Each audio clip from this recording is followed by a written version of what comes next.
everybody, welcome back to Casual Fridays. So since January, we've teamed up with the school's research center, the Institute of Water Policy, to deliver a series of vlogs on water and sustainability. In our last episode, we spoke to Professor Ben Cashore on super wicked problems and his take on why climate change is a super wicked problem. So today, we will continue our discussion with Ben on how the COVID-19 pandemic has added a layer of complexity in super wicked problems and how we can find ways to encourage those who have contributed to these problems to find solutions for a more sustainable future. Alright Ben, as I understand from you, super wicked problems are incredibly complex and involve multiple actors. So let's take, for example, the UN 2030 Sustainable Development Agenda as an example. So one of the 17 goals that was outlined in this agenda is climate change. So if we were to add the current pandemic into the picture, it gives you an added layer of complexity. So how effective can multilateral or even global partnerships like the one that the UN has outlined be effective in realizing this goal? So I'll be really honest here right now. So climate change issues are often overshadowed by economic agenda, political agenda in a lot of these global meetings, and there's no central authority on climate change. Yeah. So how effective are these partnerships? Yeah, well, I think you've got really two important questions happening there. One is, how do you handle the sheer complexity of this story? Right? There's so many causes of emissions happening, from deforestation to industrial emissions and so on. And then you have the issue of COVID on top of that. And how do we think about, as a global society, handling these problems, right?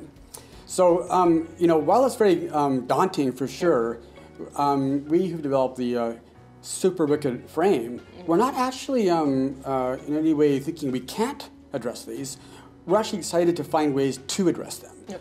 So one example would be, if there's no central authority, is there a way of doing something locally, subnationally, nationally, or even regionally that might end up being adopted by other governments elsewhere? So maybe they'll copy a really cool idea, right?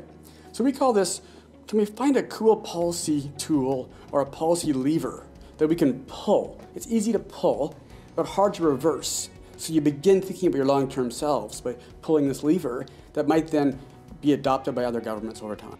So on the climate example, there are actually quite a few examples. One of the best examples that we've come across actually first happened in Germany about 15, 17 years ago, where governments were thinking, how can we develop a policy that might help us lower our carbon emissions, but also be a signal to the world about a really cool policy response.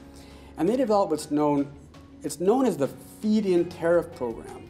But basically it's a program that was designed to get homeowners to put solar panels on their rooftops of their homes. Okay, very simple idea, right? And we know the more solar panels we have in the world, lower our carbon emissions. Very good idea, right? But they were like, but how do we do this? Solar panels cost more than fossil fuels at the time. How do we accelerate this race to a low carbon economy? So they said, okay, I know what we'll do. We'll give any homeowner, we'll give them a 20-year contract if they put a solar panel on the rooftop. And we'll guarantee them that every year we'll pay them a certain amount to subsidize them putting these panels on the rooftops. And the government said, if you lower your own personal behavior so low that you produce more energy than you consume in your house, we're going to pay you for that at the retail rate of electricity, not the wholesale rate. So what happened? Homeowners started this program. They started lowering their own personal behaviors for lower carbon behaviors, and they started making money out of this too. This locked in this norm of low carbon behaviors. And what happened was, more and more German citizens said, I want that too. And the program diffused to more and more places in Germany. And then, I kid you not, other governments said, what a great idea. Let's do it too. No global treaty, but 160 other jurisdictions around the world adopted a similar technique, okay, which has dramatically lowered the world's carbon emissions. Thank you so much, Yeah. Ben, for your time.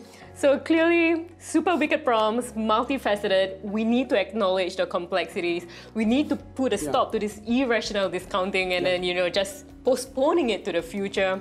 And we have to act very soon because, as you say, time is running out. 10 years left on climate, 10 years. That's not enough. We can do it, we can do it. I'm sure we can. It'll be super fun.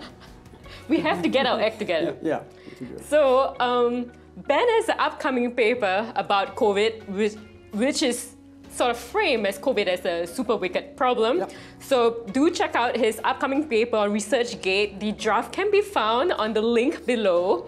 So we'll make that available to everybody. Awesome. So until then, stay safe and we'll see you on the next episode of Casual Fridays. Bye! Thank you, bye.